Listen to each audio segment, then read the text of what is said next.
ଦେଖନ୍ତୁ ମାନେ ଦୀର୍ଘ ଦିନ ହେଲା ଏଇ ଯୋଉ ଠିକା କର୍ମଚାରୀ ମାନେ କାମ କରି ଆସୁଛନ୍ତି ଟିପେନୋଡିଏଲରେ ଦୀର୍ଘ ଟିପେନୋଡିଏଲ ଆସିବା ପୂର୍ବରୁ ମଧ୍ୟ ସେମାନେ ବିନା ଦରମାରେ ସେମାନେ କାମ କରୁଥିଲେ। ଆଜି ଟାଟା ପାୱାର ଆସିଲା ପରେ ସେମାନଙ୍କୁ ସେମାନଙ୍କ ଆଉଟସୋର୍ସରେ ଅନ୍ତର୍ଭୁକ୍ତ କଲା।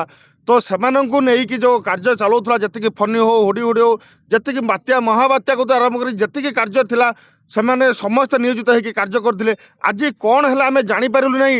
ଟାଟା କମ୍ପାନୀ ତରଫରୁ ଯେଉଁ ଏଜେନ୍ସି ଦିଆହେଇଛି ସେମାନଙ୍କ ତରଫରୁ ଏମାନଙ୍କୁ ବାହାର କରିବା ପାଇଁ ନିର୍ଦ୍ଦେଶନାମା ଆସିଲା। সেটা আমি জাঁপারু। ইয়া প্রতবাদে প্রত্যেক সেকশন অফিস আগে আমি ধারণা করছু। এটা অল ওড়িশার হচ্ছে। আজ মধ্যে ভদ্রক জেলার এটি স্টার্ট হল।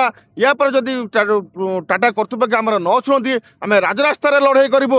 দরকার পড়লে যেতিকি শ্রমিক মানুষ সে ছটাই করছে সেমানে সমূহ আসিকি আত্মহতি দেবে কলেক্টর অফিস আগে। এথিপাই কেহি পছাইবেনি। এ হচ্ছে কলিঙ্গ বিদ্যুৎ কর্মচারীর প্রতি এবে মাসে হব ছটাই প্রতিক্রিয়া প্রত্যেক দিন 2 জন 4 জন 10 জন করিকি বাহার করছি।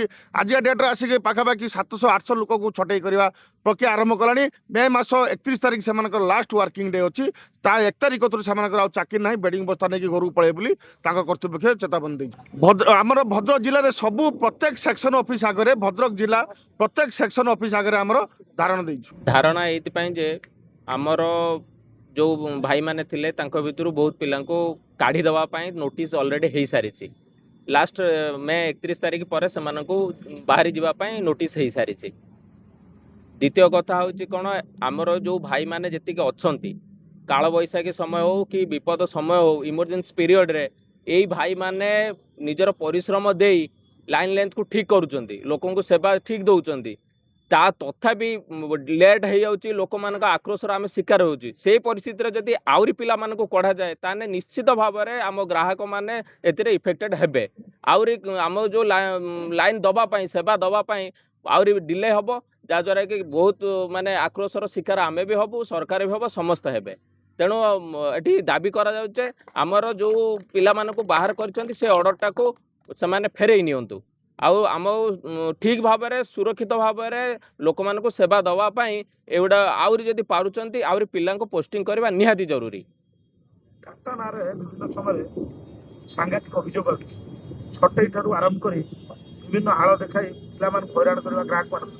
ହଁ, ଦେଖନ୍ତୁ ଆମର ନିୟମ ଅନୁସାରେ ଗୋଟେ ପିଲା 8 ଘଣ୍ଟା ଡ୍ୟୁଟି କରିବ, କିନ୍ତୁ ଏ ପବ୍ଲିକ୍ ରିଲେଟେଡ୍ ପାଇଁ ଆମେ ଲୋକମାନଙ୍କୁ ସେବା ଦେବା ପାଇଁ 12 ଘଣ୍ଟା 16 ଘଣ୍ଟା 24 ଘଣ୍ଟା ପର୍ଯ୍ୟନ୍ତ ପିଲା ରାତି 12ଟା 1ଟାରେ ବି ସେବା ଦେଉଛନ୍ତି। କିନ୍ତୁ ସେ ପ୍ରତି ଟାଟାର କୌଣସି ଲକ୍ଷ୍ୟ ନାହିଁ।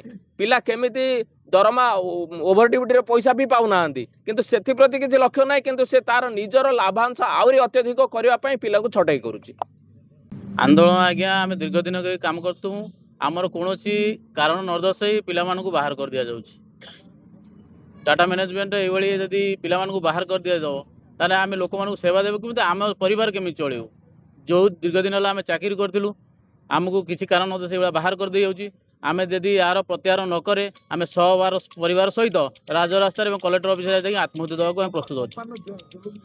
कंपानी बहुत जुलुमगुरी रोचे। आमको सेफ्टी ना रे आम परिवार डाक बुझा जाऊला जे पिला माने कि सुरक्षित काम करेंगे कौन करेंगे। आम परिवार आणिक आम बसौलु मीटिंग रे, किंतु आज आमको बाहर कर दिया। आम परिवार बारे कहूँ कौन, आम सह परिवार से आम सिद्धांत करूँ आम राजरास्तार ओह्लैबू एवं दरकार पड़े आत्महत्या देवाक पछेबू नहीं। परिवार केमी प्रतिबद्ध आम दीर्घ दिन चाकरी कर आम जा बाहर भी कौन से जगह चाकरी कर बयस ना।